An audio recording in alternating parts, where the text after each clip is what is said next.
Hello my dear tribe, today is all about getting the T1 Ranger finished with the components. And you see I've got two components here. That's the GPS unit from Walksnail and the Foxy ExpressLRS receiver. Both will be embedded into the T1 Ranger, and we will plug all the stuff together to make it work with INAV. Hang on, this will be nice and easy.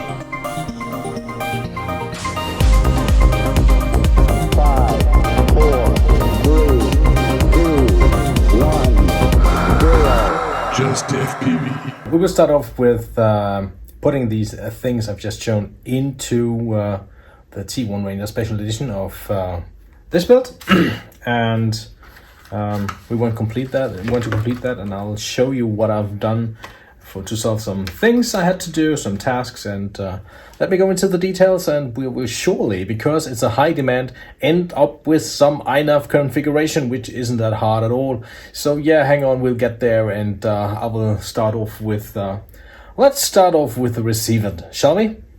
Of course, it's the Foxy LRS 2.4 GHz receiver with low noise amplifier, and yeah, that's a good one. That's a good one. It's a cheap one, but a good one. You can see here, I got it on the table. This is as brand new as it can get. Got a big antenna. I've tested this in case you didn't see that as a video up. I flashed it and I got a video on it. It will show up in the upper right. And well, everything else is of course the usual stuff, some shrink tubing, some wires, fancy colors. Yeah, fine. I don't need that, as you know, because I like to do 2 palm pins on this, as I then am able to just simply plug and unplug it at will, or just change it. Okay, so for your acknowledgement, I have already soldered it, and we have now to do the task to embed this thing into the fuselage. Let's head over and have a look. So I will do the same as I did last time, and this is about having it here at this part. You see there, and it should be there because it's a good place.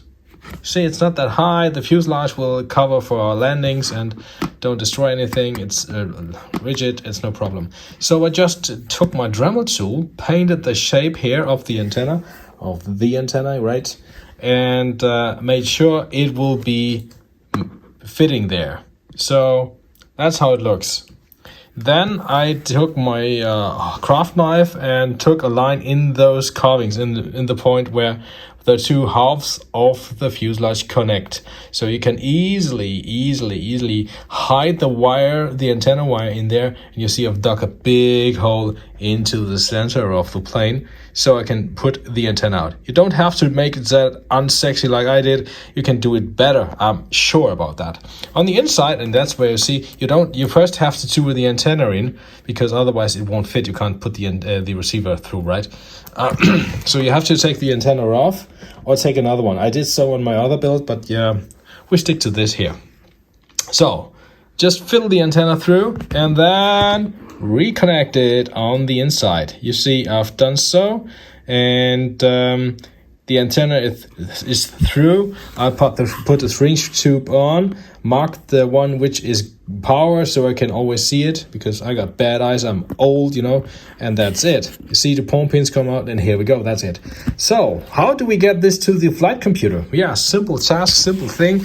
You don't have to use the fancy wires because they are just too fancy to use them. I took some other wire I had and did some 2 palm pins on that, so no big deal. And the funny thing is, you just have to route them straight through. 4 pins, crimp them in your crimped thing, and you're done. And this comes to the antenna. No, and this is just plugged onto the receiver, and the receiver is straight connected to the flight computer. Let me show you. When you look at it from here, you can see there's something like transmit receive for V5 and ground.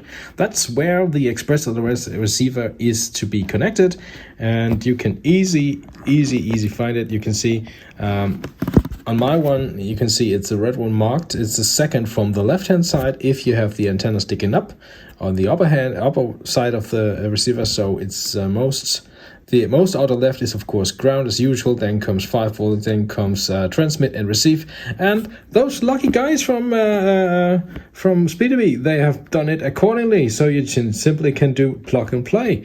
So what we do is simply take this connector and stick it on, and whoa, that's it. No fancy whatever, just stick it on, you're done. How easy can it be? And before we continue with the next task with the GPS unit, we have to secure the flight computer into the belly here of the fuselage. And I usually tend to screw the thing on with the wood parts, but I want to keep it as low profile as possible. So I just took some foam pads I had lying around, and I will just put them, attach them to the ground of it, and it will hold up. And this is everything that is to magic here. Nothing special to sew and say. So let me just stick it together, and you can do the same or find a better solution. This is plain easy, I guess. You can do it. Come on, you can. Get your flight computer ready. So this is how it looks like now. It just taped down. That's good. It won't move anywhere because those foam pads are pretty good. It's something 3M stuff, whatever. You can see I've just connected the flight computer to the ExpressLRS receiver. The receiver is just hidden down somewhere here. And, well, that's almost it. There's almost what it is to it. So you see, we have a strap coming out here. That's the GPS wire. You find that wire in the kit from the SpeedyBee. In order to use it accordingly, you will have to take 2 leads out, and that must be, I think they are, what are they? I don't know which color this is. Is black and yellow? I don't know. You'll have to tell me. I already did it. because you could take this Walksnail unit, this Walksnail GPS, and simply connect it. And you can do so with all pins and everything is good. Yet, we don't use a compass in this one. So we just use the GPS unit. And that's why we will take SCL and SDA out of the connector and connect it simply. And there's just one place to connect it. It's this connector here. You can see.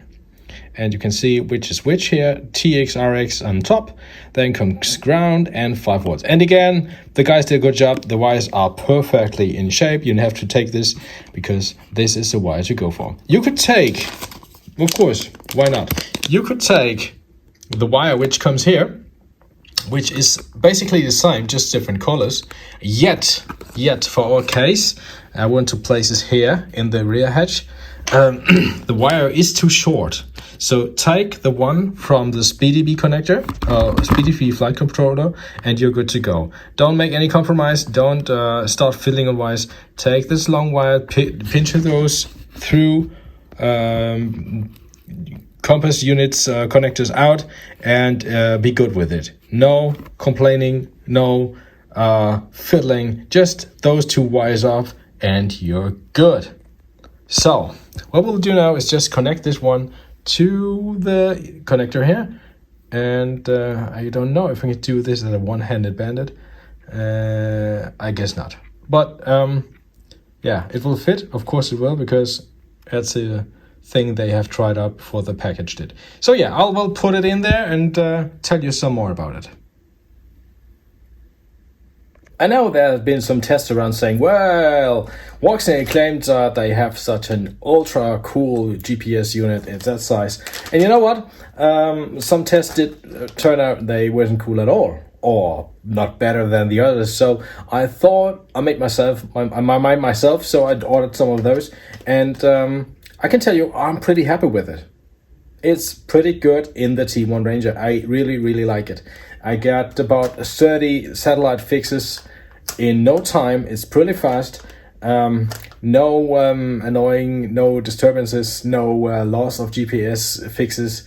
HDOP is pretty good. I can recommend it. I really do. And this could end up as my GPS to go unit because it's cheap and it's everything you need, perhaps.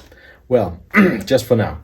So you heard it from me. You can get it, you know where, in the shop, ftcrc.com, and link is as always in every video in the description. Well, back to the T1 of this, and you can see I've just placed it here, dangling around here, and yeah, I will put it right and tell you about it. So yeah, this GPS unit doesn't have to look like that. It has to be placed right, and the camera should take a focus, or I'll just toss this phone out of the window. Now we're talking. You can see I will just place it here on top, like so, or like so, and I'll pull that wires a bit, like that, and that's where it should be. That's where it should be. And then we got a little hatch here, this little plastic part.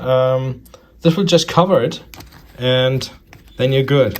Simply good. You see, it just disappears within, and everything is cool. You'll get no interference here with the ExpressLRS 2.4 GHz. With this, it will work. Trust me, it works for me pretty good, as I have tried it already. So, one last note for you. When you do like this, be sure to put a little tape over here as a hinge and to secure it, because when you come in on a rough landing, this could turn out to dangle off and fly off, and then you go looking for your hatch and your GPS unit, and we won't have this, right? We don't want this to happen, right? We want to have our fun, not looking on the field for this little piece of plastic, or ending up having to order a new one or print something with the printer. Whatever. We have it here. Do yourself a favor. Put it here. Put some clear tape over here, and you're good to go. Done. Yeah, just connect it to, you know where, I showed you just a second ago. We will look at it in INAV in a second, and yeah, that's pretty much it. Pro tip, what I forgot to tell you. If you turn the thing 45 degrees to the right, then this connector isn't in the way to get the most of it here, because you got these openings here, you know, if moisture comes in, it would climb down these wires, and that's not so sexy. We don't want this. We want to have like so, and you can see that's helping you with the moisture, perhaps in case you fly somewhere where there is high moisture in the air, like rain clouds at 20 meters, whatever, you know. You know what I mean. Yeah. This is a much better. Doesn't matter which orientation this has, because we don't use a barometer, the compass within. So just put it as you like.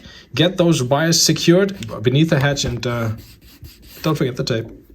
Don't forget the tape, or you go missing. Now, before we continue with the FC and INAV, just a little pro tip from my side here. Let me just toss you around with the camera here and show you something. Now, when you open up for this PDB and get some lucky moment where your phone decides to do the focus right, do the focus right. You can see this is on a sample. This is a brand new one I got here in spare. You can easily, when this is assembled, do this, let me see, this calibration of the accelerometer. Man, what's wrong? It's I'm just wasted from work today, I guess. Okay, but you can do so, and this will save you maybe a lot of jiggling with the... Where is the focus, for God's sake? There, shaking around with this thing here. So if you're a good one and smarter than me, then you will assemble this and calibrate this before you glue this into the wing. Okay? Well, I bite the hard nail and, well, did the other way around. So we'll look at INAV now, and just don't say I didn't tell you. Don't say.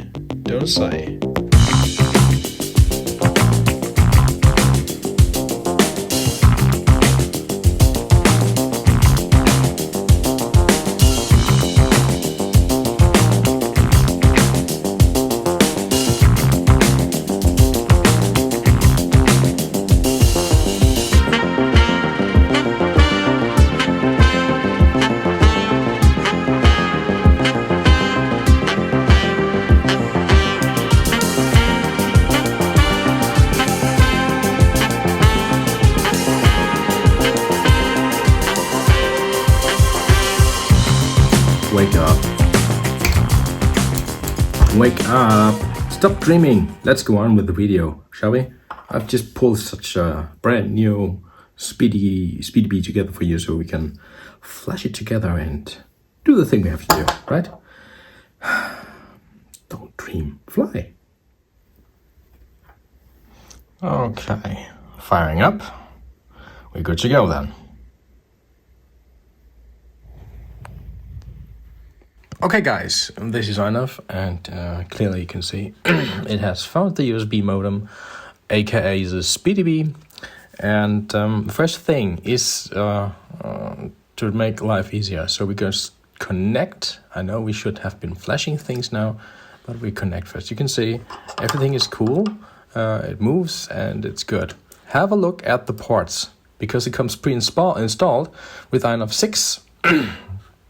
Okay, let's have a look. What do we see here? We see that UART 1 is the serial RX. That's for your receiver. We have GPS mapped to UART 3. That's cool. And UART 6, you might wonder what this is, but this is your wireless connection for the Speedy B app. We take the flasher, and it should auto-detect saying Speedy B F45 wing. We take the latest and greatest 6.1.1, full chip arrays, of course, and then we'll load it online. There we go, a whole lot of information, and say flash. Should happen now. At least it's erasing, and that's a good sign, because sometimes I figured out that you won't be able to reach the UART somehow and won't switch to DFU mode or whatever. That's just a strange thing. I don't know. I can't really recall how I managed to do this, but well, yeah. Well, currently it's flashing. That's good. And we'll take some time. I hope I can skip this for you. Wait a minute.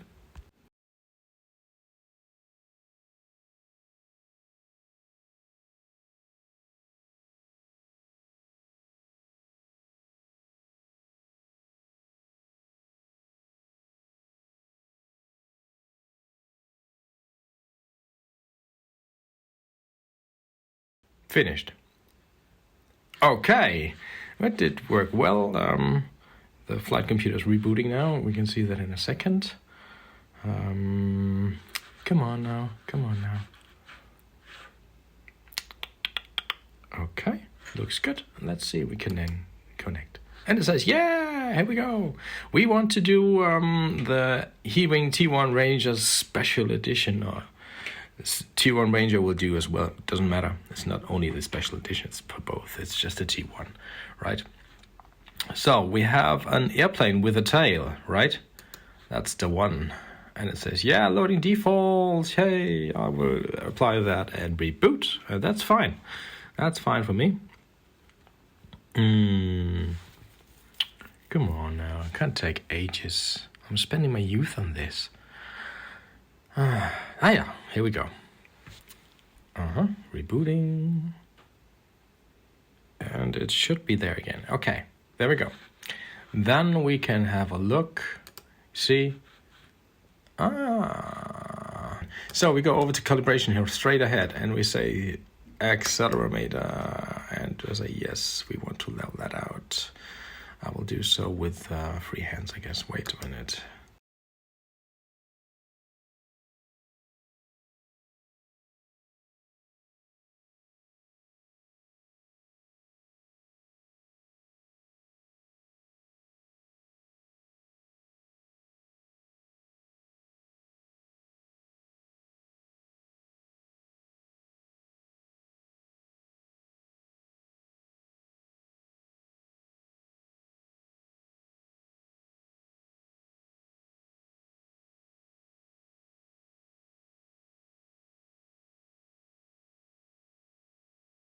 Like so. Like so. Yes. And let's see. And it's done. Okay. Fine. Save and reboot, I guess. These values are pretty important because they tell INAV how to handle positions and where we are from position. So yeah, to calibrate that is a must. a must. So yeah, good thing for now is to say diff. Let me say, they should show up here somewhere. There they are. There they are. As well as these three. Let me just put it over here. Let's say it's master. You can do, if you like to, do the same if you like to, and you don't have to, because this is just calibration for my FC here. You have to do it on your own because yours is definitely, clearly different from mine. Because these values are never the same.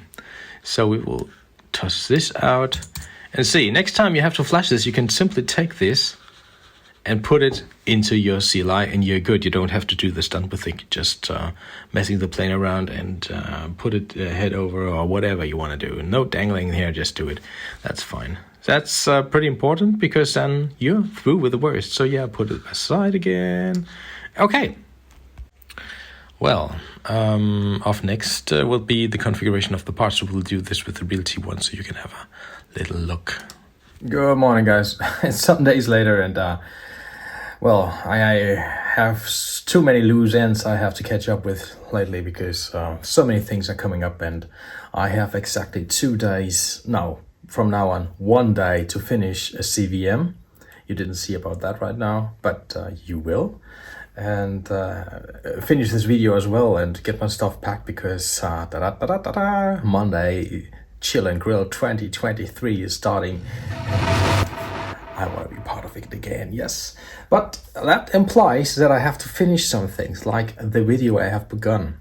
And to be fair and honest, I have already recorded it once, so I thought. Because I was taking a pristine SpeedyB flight computer and, well, I set it up like I would on a really basis from zero, so you guys can follow me in my steps. Well, that did work out, at least for the flight computer, because I didn't record the screen and only the voice. So that was a little disappointment when I figured that. So today is the day where I'll have to catch up, and I hope to do so. I've placed a T1 Ranger here and the microphone, and well, the mug of coffee is already empty, so we'll head on now and get over to how to set the settings in the flight computer. And I can't give you the pristine settings because the pristine settings are no more pristine. They're touched. So don't make your mind, it's not that bad. I will provide a diff file so you simply can enter that and get all my settings in case you like that. And I will explain every tab that go through mixer, outputs, ports, whatever. So we walk through the entire INAV setup and get the T1 ready for you. Okay? Okay, enough of my rambling. Let's head on. USB modem found. We are up and running, at least I think so. Yes, the flight computer is flashing like a Christmas tree. That's a good one. SpeedyB is up to those things and, well, let's enjoy it while we can. Let's connect. As I mentioned, we got the thing calibrated. They did so a step before, and now we are up to walk through. Calibration, we'll skip that out, of course. Mixer. When you first enter the mixer, you will find a plane with one motor, and you can see S1, S2 here. And then you clearly know the T1 Ranger Special Edition exact, as all the others, has 2 motors. So we have to add a motor here. You see exactly what I did here. So if I will just do what we did, I will say I delete this. This is how you will find it. I will add a mixer rule which says that's the way, it's okay, and we're done with it. Don't forget to save. Okay? I don't save because I already did. Well, it doesn't matter. I can ramble while it's rebooting. Oh, there's a frog in my throat, I think. German says like so. That you have a frog in your throat, that's why you sound like that. It's just the morning and the missing coffee. Anyways, back to outputs. I have enabled motor and server output because I want to check out how the elevators and stuff, ailerons here, behave when I pull the remote controller, and that's important because I have to adjust them to 0. I do so in mechanical mode before I take INAV to adjust here. That's why I just push up and down until they are level, and please do them level. If you have them level in the plane mechanically, you can easily adjust here. If you do it here, then you maybe get you really get trouble because some of those needs to be reversed. Next part is the thing reversed. But we will first talk about the D-shot here. You can see there's D-shot 300 here, and that's to one reason and one reason only. We will flash Bluejay on those ESCs. We don't stay in BLHES like they are from factory default. We will flash them as D-shot as Bluejay, and that requires the D-shot protocol to be enabled. So please set it up as D-shot. D-shot 300 should be sufficient, and that's it. Otherwise your ASCs won't act. They won't do because they don't understand what's coming. Just saying. 50 Hz on the servo refresh rate, you can do so. You can put it up to whatever you like. I don't care. I keep it default because it's nothing I have to worry about, right? Then stop motors on low throttle. Of course you want that. You want this because the motor brakes will kick in from Bluejay and stop the motor, so you have a minimum of winding up of props, and the resistance, the air resistance, will be lower than if they start spinning and and do this winding sound. Idle motors power percent, I didn't change on that. That's default. Throttle scale 1, it's okay. 14 numbers of motor poles, right? 14 motor poles. I read what it says. Reversible motors, no, absolutely not. We don't try this now. We go down, then we do this later. Back to the servos. You see, in my case here, I had to reverse all 3 servos because they were inverted.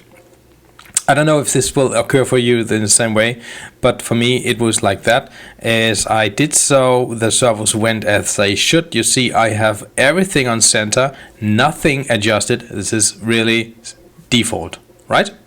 Okay. Ports, we talked about that. Default comes with the initial flash. You can see this one, that's the USB connector we are on. That's UART one for the receiver, and that's the wireless connection when you can take the SpeedyB app from your phone or whatever and just get onto the plane and do adjustments. That works really good. Then we have the configuration. It says, as usual, please ramp up the I2C speed because 400 kilohertz is not that much. If you can ramp it up to 800, I do so every time. It's default for me. So yeah, no problems here. Stop motors on low throttle. We talked already about that. Be sure to not enable serial ports unless you really need it, and I don't need it, so I have them disabled. Don't need to have them running. Well, GPS for navigation, of course, that's the meaning of running INAV. Telemetry output, yes, please. And then we got reversible motors, no. Analog RSSI, never ever. RGB LED strip support, we disable that one. I'll come to that later when we get over to the LED strip tab. Because we run the SpeedyB, we disable this one, right? We'll mention it later. We got no OLED screen display, so we don't need that either. Blackbox, yes please. Enable motor and servo output, yes please. SPI, CPU based, no need to. OSD, we won't have to.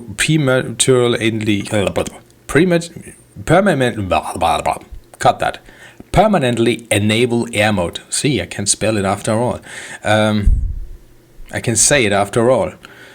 Permanently enable launch mode for fixed wing. Yes, both enabled, please. And the others, I don't need them. You can take this one, doesn't harm, I guess. I don't like those battery profile selection because I use only one type of battery. That's 4S, and then the throttle voltage compensation. I've never played with that. If you're used to use it, I don't know. It should compensate when the power is running low, so it gets most of the battery for you. Don't know exactly. I don't like the profile selection with stick commands. So if you fill around the menu, try to enter the CMS. That's the menu with the screen on the goggles. When you just are in INAV, then it pops up, and if you do wrong because you don't have the selection right, then you could end up entering a different profile, and I disable that because I don't want to go there. I do this manually if I need to change the profile, of course. Well, anything else is plain default here. I didn't change anything other than these settings here and the 800 kilohertz, so we're good to go, I guess. Failsafe. Failsafe is about to say land when you come here, and I say no, please don't land. That's horrible, because when I was at some friends in somewhere in Germany and met them, and I was trying to have a little flight, and there was you saw the video with the two swordfish. Then I tried to do RTH before I went out, and the RTH said, yeah, well, RTH, cool. No, you just emergency land, and that's when it stands up. It's set up to do land, so it starts circling and descends and lands. That's not what you want when you hope to get RTH, right? So be sure to set it to RTH and you're good to go. Okay? Okay. PID tuning. To be honest, I didn't change on that. I usually change on the rates because I find it to be too nervous, because it's a small plane and the surfaces have quite some control authority, and I find it too nervous, and I used to then decrease the rate on that because I don't need to, because it makes the plane much more calm. For me, it's a cruiser, it's not an acrobatic plane. I'm not the guy running through the silos. He's good at it, I am not, so for he it will be more interesting than for me. And I'm not Shelby, because he needs authority through too, and I need it calm. I need a cruiser. That's what my T1 Ranger is for me. Absolutely capable cruiser in a compact shape, and yeah, well, for now I keep it default, as you can see here, and that's it. The filters, I didn't fiddle with that. Everything is good. Mechanics, neither any changes here. Yet we will have to do with this later when we just go out in the field together, or if you go out in the field you find it not to fly level, you have to switch on this here. And I can tell you that this is another video, because this one won't make it. I will finish this video without the flight, because I don't have time to do so, and I want you to get the video before another week passes, right? Okay. But you see here some PIDs, and that's not nothing I've changed, or they are not altered. This is the default. You can fly them. They're absolutely good, no problem. You will have to adjust the feed forward. That will do in an auto-tune flight. Just hit auto-tune in flight when you are airborne, and do the usual maneuvers so you can get the feed forward term fixed. And then it will behave better. Maybe a little bit on roll up or down, just how you like it. If you feel it to be nervous or to be too sharp, just try to adjust with this one and a little one of D perhaps. Oh well, I got this frog in my throat still. And that's it. Nothing really to worry about. So no, it's not a complicated task to set up INAV in this plane. Advanced tuning. Please load all the settings. Loading. Da. There we go. Okay, let's go for this first. Throttle idle, max throw angle, everything's good. Motor delay, maximum launch time 0. No, minimum launch time, sorry. Motor spin up time, okay. Throttle, no. Climb angle 25. Launch time. Yes, I changed launch time. Launch time is the one when you toss the plane with auto launch, and it has to start, and it starts and it's set up to do 5 seconds. 5 seconds is good. It will get your plane up and you can take over. But I ramped it up to 15 seconds. And why did I do that? I like to be de-stressed. See, if you have 5 seconds to grab your controller after you toss the plane and get everything together to fly it, then it's a bit sometimes stress because you just have to pick up your controller somewhere or adjust your goggles, just have a talk with a co-pilot or whatever you just do. And after 5 seconds, the plane will level out and say, I'm finished, and go over to the next flight mode. In case you set that to circle or position hold, then it's no worries. For me, it's more relaxed to say, yeah, you got 15 seconds. If this is too long, I will just interrupt and finish myself, and it's good. So yeah, 15 seconds, pretty relaxed setting, so you can just say, yeah, it will take 15 seconds, I will go shopping meanwhile, and when I get back, I'll take over the plane. Just kidding, of course. 15 seconds, good for me, maybe too long for you. Maximum altitude, I set this to 100 meters. It was 50, if I remember right. 100 meters is for me cool, because 100 meters is, you got more time to act if something goes sideways. 50 meters is not really the friend when something is really, well, down the drain. End transition, that's the point when the auto launch says I'm finishing, and you see it gently adjusts to the next flight mode. That's pretty cool, and I have set it from 3 seconds up to 5 because I like this effect. It looks so awesome. It's simply so calm and relaxed, and that delivers me this feeling of, yeah, it's really in control. It knows what it is doing. So yeah, maybe it's just me. If you need 3 seconds, that's fine. If you need 5 seconds, if you need 10 seconds, okay, this is going to be a long journey for a launch. But for me, 5 seconds is cool. 3 seconds is for me too short. It's up to you. Just telling you what it does.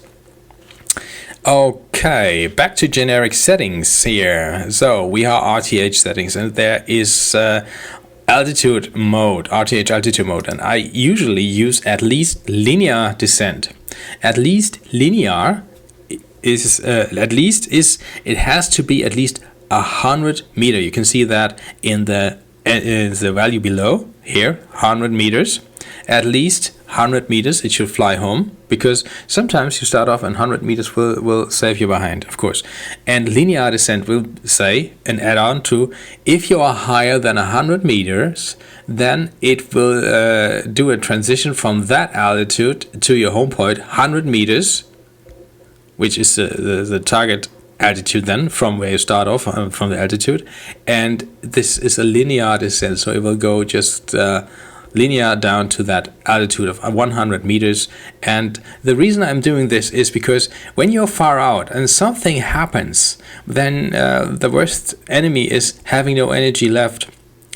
In case you are higher than these 100 meters, which of course never will occur because we don't have to fly higher, of course, no, not just saying in case. Well, in case you are higher, then you will save energy, because it doesn't have to ramp up the motor that high to get you there. It will just say, okay, I'm fine, we're descending, that's giving me the speed I need. I don't need so much energy from motors. That will give you range instead of just falling out of the sky, gliding into oblivion because you are out of power and brown out.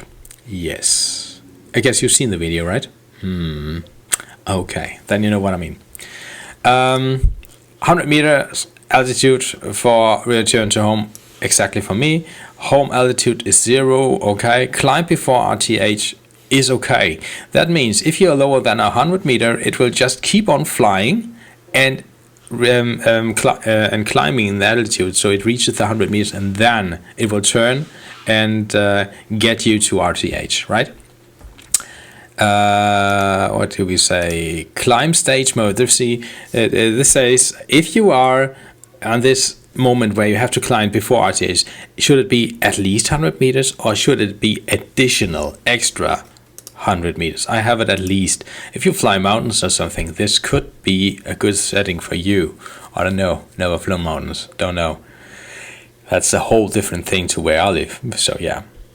Anything else? Do I have something here? No. Track back 500 meters. I didn't change from that. Land after RTH. For me, this is a valuable thing to have, because I have the opinion that if you have RTH, then it's not done with, it circles about the home point until the battery is gone and you get in control. So for me, it's more reasonable to say, whenever you run into RTH, even if I say go RTH, then get home and start descending to land, because that is a default for me. I can rely on, if I don't take over, it will try to land, and that is anytime, in any place, the better option, instead of saying, well, circle until you're done. And then I have the same situation like before, just it will come down straight above me, so I didn't win anything. RTH is for me a safety feature, and I want to play safe. So if I say and use RTH, then please get back to the home point, start descending, and land on that plane where you are, on that plain grass area or where you are. And if you run into a tree, fine with that. That's better than running into anything else uncontrolled, right? Sounds harsh, but yeah, it's like that. Never been happier to have it in a tree than instead in a building or hitting something. We don't want that. Absolutely not. So yeah, control, being in control is the best here. Well, anything else? Well, I don't think so. No. Everything else is default, I guess. Yes. Programming. I didn't program anything. If you want some programming, ask Mark Hoffman. He is the programming guru in INAV for me.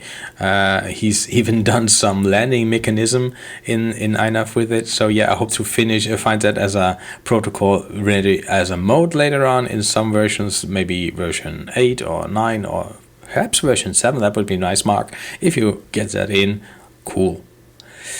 Maybe Darren can help there. Receiver. Yes, receiver. Simple thing. I use ExpressLRS, so this is set to crossfire by default. So that being said, is this PDB has this port, this UART port, which says this is for your receiver. You can put in here crossfire, or in my case ExpressLRS, which has the same pinout. So receiver says it will take crossfire by default. I say I'm fine with that. I changed my remote to do this channel map TARE, and it works fine with that. You have to adjust to yours, right? And other than that, your controls will do, well, not what you want. What? If you have these controls to be ready to do the same as you push the sticks, then you're on the right one. I guess that's kind of basics, right? RC smoothing is on. I didn't put it on its default apparently, and I don't have any trouble with that. Okay, modes. Okay, here we go. We got the ARM switch on channel 5. It's ExpressLRS. Who would have thought different? Okay, we have the Horizon mode on channel 6. That's my 6th channel switch on my TX16, right?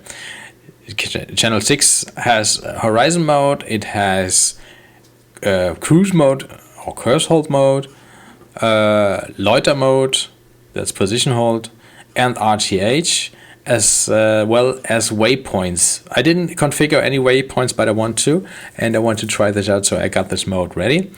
I've got channel 8 to say let's do auto tune and servo trim, and I've got channel 10 to say let's switch the OSD. So I got basically the main screen here, and if you switch over to this area, then you get screen 1, 2, and 3. You can even do the 4th position where you say, well, just disable OSD. What? I don't use that. I think 2, 3, or even 4 OSDs are sufficient. You can configure them individually as you like, so I won't go into that. Well, I will give you my settings, you can run with that, okay? Okay. Finally, channel 11, man, what was I thinking? Channel 11, more news at 11. Channel 11 holds the beeper. So if I flick the switch, the temporary switch on my Radio Master TX16S, TX16 TX16S, then it will beep, hopefully. Don't forget to switch on the SpeedDB USB port, which says disable, enable the buzzer. So if this is disabled, it wasn't buzzering at all. So yeah, please keep that in mind. Anything else? Nothing. I don't need more. Maybe you do. Then please configure accordingly. There are other things. Default flight mode is acro, and anything else is well, adjusted behind it. Coming up to some additional topics, as I say, you can do tune and servo trim and displays. I will show you one of my displays later. I have one of my displays, to be honest, the last one, to be the adjustment page. You see, the INAV fixed wing group has a solution, a setup for you, which tells you to well, what does it? So it shows you all values, so you can accordingly fly and adjust an in-flight. This is basically some thought of the same, just reduced to the minimum what you might need. So as you can see here, it is not really sorted pretty good. I got channel 7, and channel 7 is that round switch on the left of my radio master. You see, you can switch it up. It's channel 7, and depending on where I put that channel 7, it will just enable this adjustment mode, right? Then we just slide this the adjustment mode until it flicks, or it's blinking in OSD, and you know that's the value you change. You can see I've installed roll I, P, pitch, and pitch I, and P, roll P, and they're round robin here. I just need to sort them out someday, I guess. Well, the main thing is I can adjust in flight, even so the board alignment pitch or the fixed wing level trim, right? So what this takes is a 3-position switch in my case, which is configured to be on channel 9. Channel 9 needs to be centered, because if you are on this setting with your slider and it blinks and you enter this 3-position switch to be well, high, then it will add a value on this term, right? And if you put it low, it will reduce the term. And if you have it center, it won't do at all. So yeah, that's how I configured it. So this makes it easy for me to adjust in flight. I know some people have been asking, but I didn't do a dedicated video because that's now rocket science, and this has been around for ages. I thought it will be defaults and common sense that you know this. In case you don't, please hit me up and I'll try to, well, make something more out of it for you so you can get a grip on that. That's the things that are the things I have configured, and yeah, I guess that's it to it, right? Coming up to the GPS mode now, to the GPS mode's nothing to say there, but having set it up, and I will, as we enter here, it gives my position, that's cool, but I will, of course, do those settings out of the screen so you don't know where I live, so you don't know where I am currently, of course, haha. And the main point is just to show this one. I've connected the Walksnail GPS for you, as you know, as you know, and you have been seeing just seconds before, and we have to enable the switch. You have to do so manually. You have to do this, I guess. And I switched it up to U-Block 7. Usually it will go up to 10 Hertz refresh rate, but it won't, because I've got an M10 GPS unit, which only is set up to run at 5 Hertz. That's the decision the INAV team did due to having a better results, better fix instead of faster refresh rates. Because if you go for faster than 5 Hertz, then like 10 Hertz, then you are only able to get 16 simultaneous connections out of the M10. So they said that's crap, we don't want that. I think it was a good idea, because now you can have 30.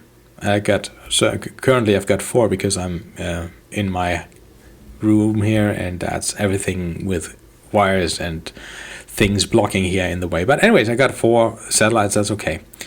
Well, what more? European EGNOS assistance type. I've got this. Depending on where you live, you could do the same for you. I've got GPS Galileo support? Yes, please. I adjusted my time zone? Yes. And I want to have to automatic daylight savings time to EU, because that's where I live, of course. And yes, thanks Darren, you made this possible. This is because of you, and I'm grateful to have it here. Thanks a lot. Anyways, you can see this works out. Nothing great to do. This will be part of the diff I'll give to you, so don't worry about it if case you're living in the same area like me. Okay, I wonder what I will place here in this, maybe some fancy video. Okay, do I have more? No, not really. Oh, I can show you the LED. When we have to talk about the LED, I can show you the OSD. Oh, I can show you the OSD, and I can talk about the LED strip, of course. Let's go for the OSD. Okay, OSD is set up to do. Oh, so many settings. So many settings. I'll have an idea if any INAV dev is listening. How about just loading the settings for one screen, which is just picked instead of all four? So yeah, that's the default settings, blah blah blah, yada yada yada. You got the video format to be auto. I didn't install Walksnail for it so far because this one has to run on DJI O3 unit, and it's not my plane, it's the one of my mate Jan FPV, who is pretty busy currently, and so we don't get things done right now. So I will go over to the default page, and I told you I got 3 pages laid out. I don't know if I have something here. Nothing. Oh, that's crap. I should change on that. I will give you some settings. On my layout, alternative layer 3, I have the settings here to see where I can adjust. I don't know if I can, well, I could switch the plane and show you, right? Yeah, hold on. I will just disconnect here. This should be an interlude now. Something should be playing some, what do I say? Some commercials, some nice women, whatever you like. Imagine it's just what I'm doing is just take my own T1 and showing you the setup there. Just a second. I'm not good at singing either, so I just keep talking in the background. Hope you can hear it. And well, let's hope you can hear it. Huh. So where is my? Here is my. Let me see. Disable the buzzer because I don't need it here. So we are connected. Connected. It says connected. Okay, then we go over to OSD back again. And this, keep in mind, this one is connected to Walksnail, and I've set it up to be like I wanted to. OSD is always something pretty, individual setting. So this looks a whole lot different. So let's go over to alternative layout 3. And here you can see I've got the roll bar, the pitch bar, the attitude connector, position Z controller, well, whatever, level, and here are the most important things for me: the level settings and the alignment pitch, the board alignment pitch setting. So if I fly and it doesn't do level flight, then I adjust those values in flight until it does what it should do, right? That's the reason why I have it here. So I can see here where I am and how the current position is, how it is positioned in the air, if it has an angle of any kind. And yes, this helps me a lot to find the right settings in air to configure the thing there. That's what I wanted to show you. For those of you not running this PDB, I can give you the LED strip because that's the next topic, apparently. The next topic is, of course, LEDs. And you see, there's a lonely little LED configured on my Matek F45WMN. And I told you, the Matek needs this one, you know, with split wire. So we don't have 2 LEDs, we just got one.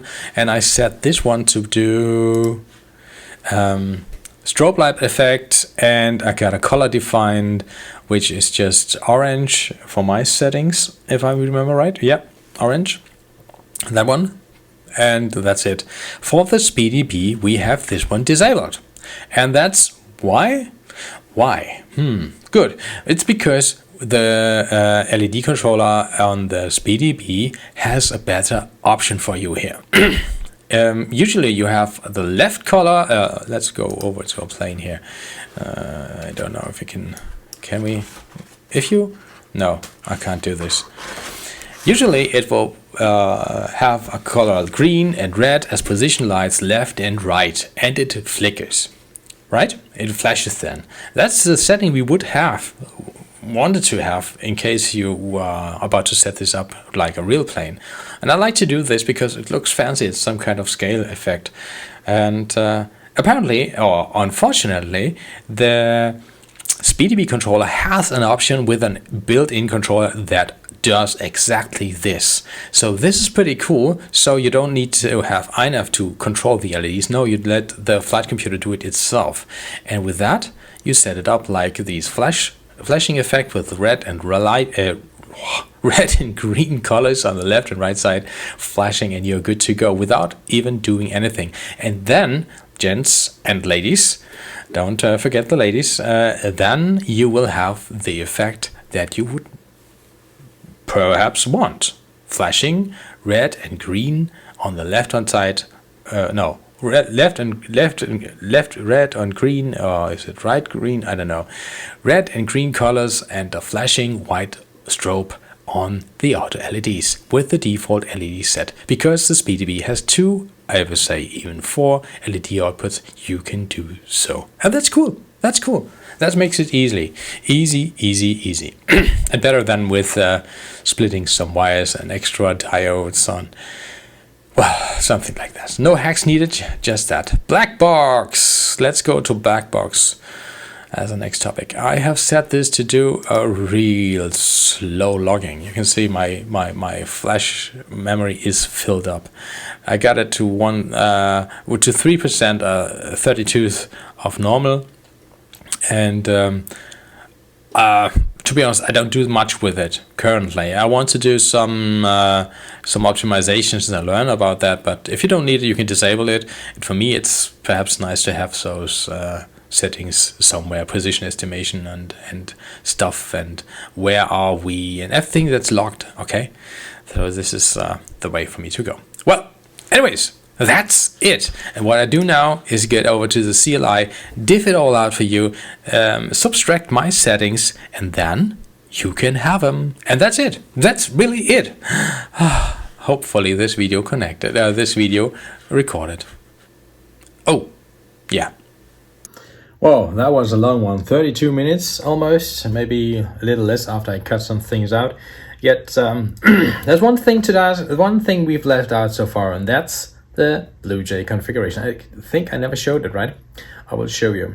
I will take of course, I've already done this last video, but I didn't record, so I'll do it again. So what I do now is taking the T1 Ranger I got here from a mate with the SpeedyBee, and I will flash the ESCs back to BLHES, so you have the defaults, and then show you how to flash this. Okay?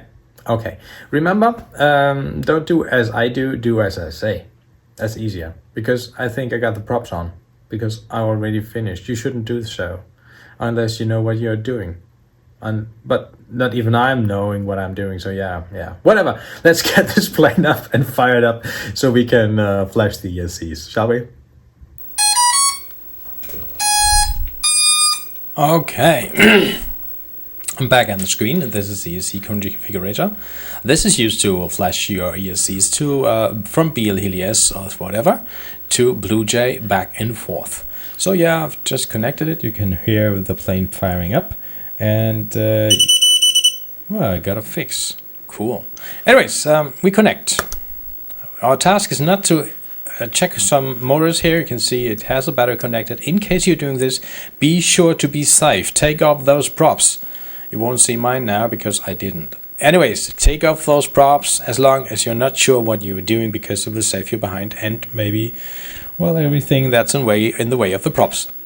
Usually this won't go wrong, sideways or backfire in any ways, but you never know. Read settings. We have to continue to read settings unless we want to have something here. And the size, well, yeah, reading, and there we are. You can see it says ESC1 is a QH40 version with BLHeliS 16.7. That's the latest and greatest BLHeliS it could find, and you can see there's some settings here over at the left hand side, and we don't mess with those because we simply don't. We say we will flash all ESCs. Please hit that button. Then you can see which is the target, and it says, well, we have this here, what do you want? I say I would like to see Bluejay here, and it says, yeah, right, ESC is still this one. We say yes because we didn't change the chipset on it, right? And we take 020, which is the latest, and PWM's frequency you can take to whatever you want. If you fly quads, this is the way to go. If you fly plane, it doesn't matter that much. So I go down to this 24, pretty relaxed. I don't need those to be high-tech fancy things, you just have to work, right? Okay, let's hit flash and see what happens. First of all, it will say not so much, and then it would start to flash the first ESC like you see here, 50%, 60%, 70%, 80%. Yes, I guess we are done in a second. It will continue with the one beneath. You can see the mode here changes from BLHeliS back to Bluejay at the settings we desired, and everything is good. Suddenly, the menu of options will increase. So, for me, I know I have to fix the motors to be reversed. My motors have to be reversed, which is, well, it has to be. Don't fiddle around with LED configuration because the He-Wing ESCs don't have any LED. Usually you can set the color of the ESC here, which has to flash up, and that's cool, but we don't have it, so we don't need it, right? Right. One setting we need, of course, is the brakes. Here over here we have the tab, the part of the settings says brake settings, brake and stop, and I have said maximum. Yes, please do so, and that's what you want to have. Okay, and that's really it. You can reverse it by flashing it back to BLHeliS if you want to, but well, that's it. Don't forget to write settings like so, and you will hear it in a second. It will sound differently. Listen. Nothing happens because I didn't disconnect. Haha. Well, listen again. Yeah. And if you really like to, you can even open the melody editor and put another melody on it in case you need this. I did so in the beginning. Later on, you just skip it because you don't need it, right? Okay. That's it. You got Bluejay on it, right? And we're good to go. Yes. Well, that was a short take, right? First take, everything works out. Brilliant. Well, we made it. You made it. You made it to the end of this video, which is about 1 hour. I didn't cut it down to some, but I guess we will be somewhere around 1 hour. And you made it. You are the winner type. Yay! Congrats to you, and thanks for watching that long. And if you just jumped into the chapters, well, that's okay too, because it's a pretty long video with many topics. So yeah. Happy I made this, and happy I'm done with it, because now you can see how I did, and you can adjust it. I will do the CLI dump to you prepared for you, so you can just toss it in. I've got a new mug of coffee, and I'll have to prepare another video today, because today is the day where I will start to modify my T1 Ranger to do something with these parts. Have a look, because these parts are part of a pan and tilt, or a pan mechanism, which is made for the T1 Ranger, right? And this will be assembled and stuffed onto the T1 Ranger so we can pan again. And most important thing, we can carry a Runcan thumb on top. So I've got back to 4K footage. Yes! Of course, this is a whole different story, so new video on that, and catch you next time. On to the next one. Bye bye. The truth is hard to swallow. I think I'll chew it.